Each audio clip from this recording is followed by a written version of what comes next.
বিভিন্ন জায়গায় যে ছাত্র শিবির জয়লাভ করছে এটা বাংলাদেশের স্বাধীনতা সার্বভৌমত্বের জন্য হুমকি হবে।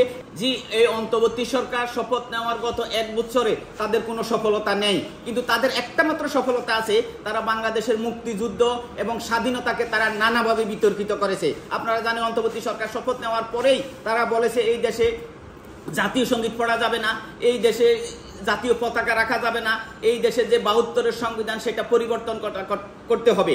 অর্থাৎ অন্তর্বর্তী সরকার আমাদের মনে হচ্ছে যে তারা দেশ শাসন করছে না, তারা ১৯৭১ সালে তাদের বাপদাদারা তারা যে ইয়েতে পরাজয় করছে, মুক্তিযুদ্ধে তারা পরাজিত হয়েছে, সেই পরাজিতর এখন তারা প্রতিশোধ নিচ্ছে গত এক বছরে।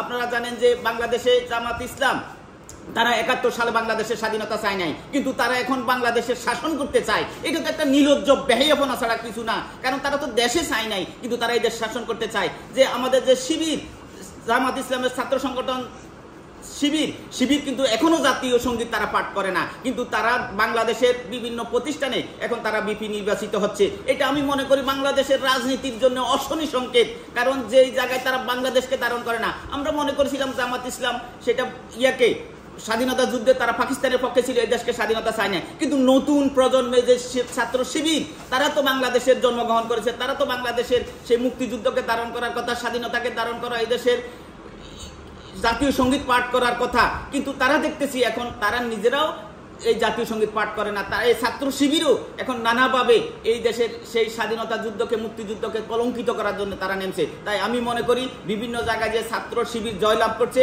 এটা বাংলাদেশের স্বাধীনতা সার্বভৌমত্বের জন্য হুমকি হবে এবং বাংলাদেশের জন্য অশনি সংকেত হবে বলে আমি মনে করছি।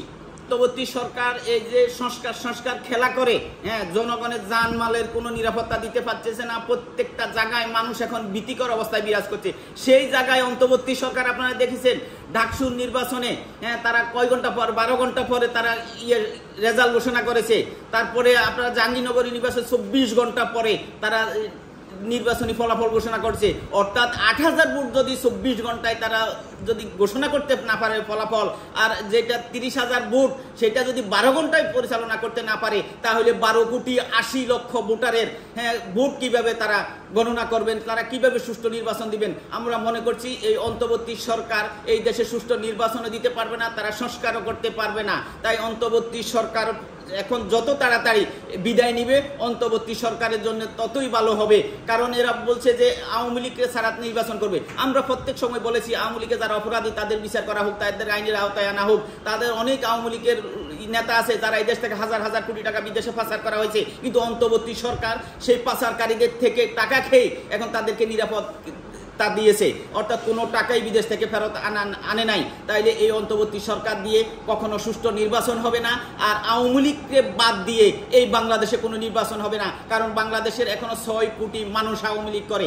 এই ৬ কোটি মানুষ যদি ভোট কেন্দ্রে না যায় তাহলে সেই ভোট সুষ্ঠু হবে না, আর এই ৬ কোটি মানুষ যদি লাঠি নিয়ে দাঁড়ায় তাহলে বাংলাদেশে কোনো নির্বাচন হবে না। তাই আওয়ামী লীগকে ছাড়া নয়, প্রত্যেকটা দলের অংশগ্রহণে জাতীয় নির্বাচন চাই।